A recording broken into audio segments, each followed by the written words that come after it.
Hi, my name is Tracy Pepe. Welcome to my channel. Everything you want to know about essential oils, we're going to address in our YouTube series.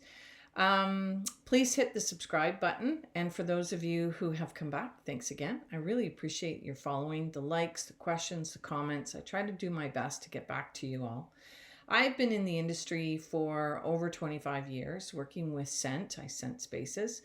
And I have recently done a TED Talk on the uses of essential oils in how my personal journey and how I worked with my son who has ADD, ADHD, who's worked with anxiety and lives with various forms of mental health issues, and the impact it had on me as a mother. So it's an interesting talk. I hope you find it. And it's coming out. It's being in the subtitle queue, so we're just waiting.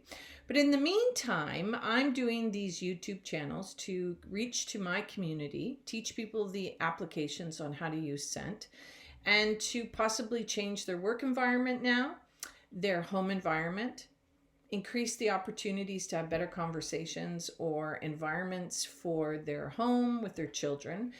The reason I bring up my son is growing up, having my son grow up with me and my daughter and my family, it was quite intense. There's a big energy that comes with hyperactivity within children. And one of the things that I did in particular as a mother is I used essential oils as my superpower, but also as an interesting way to get my son involved with some of the things that I was working with.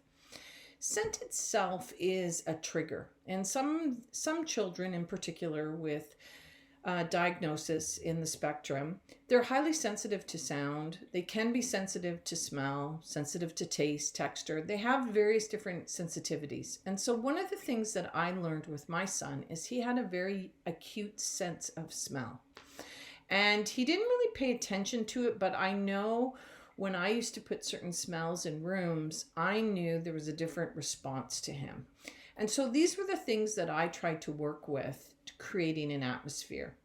Scents itself create an atmosphere where it's pleasant. It creates a fresh environment. We are cooped up right now, in particular with this COVID-19, and we're in our homes. I have a big St. Bernard. I don't know if you can hear her snoring. She has unique odors, as I have two cats, and we have bodies in my home right now. And there's only so much you can do on a daily basis.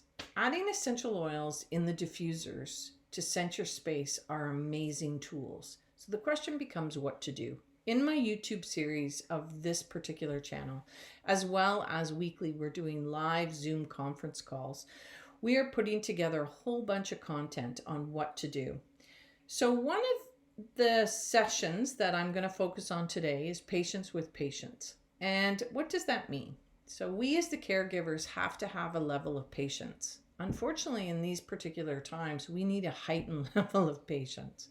And sometimes we need patience we don't really know we have. Using essential oils can help create environments that are a lot more pleasant. And if anything, they're for you.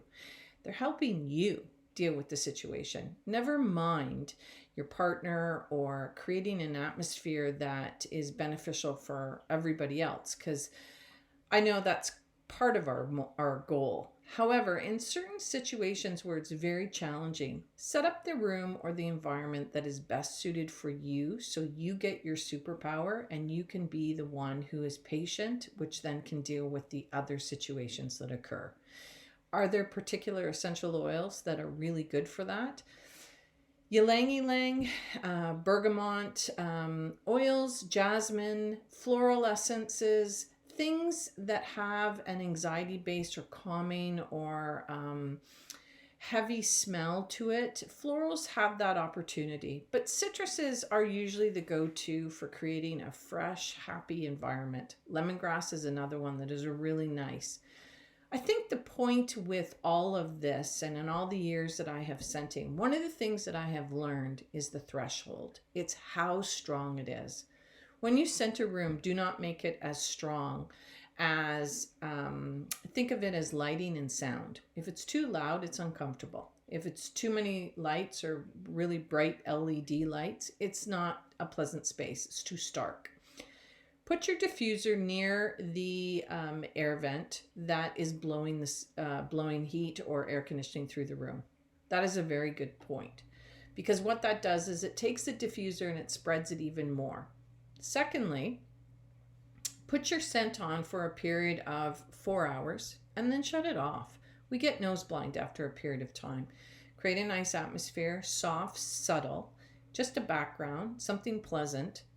And if you know you're going to be reading, for example, or you're doing an area where you're helping your children with homework, then do something that is more conducive, calming. An area that create the environment that is calming or focusing or whatever you're trying to achieve. But I think the most important part to scenting any space is asking the question, what do you want to accomplish?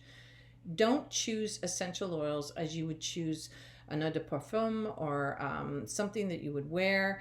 It's not a personal choice. It really isn't. It's about using scent on a psychological basis to help create an environment that is conducive to whatever you're trying to accomplish.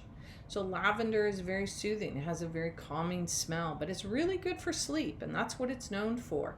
You have woods and rosewood, sandalwood, patchouli, smoky smells. They have a very calming environment.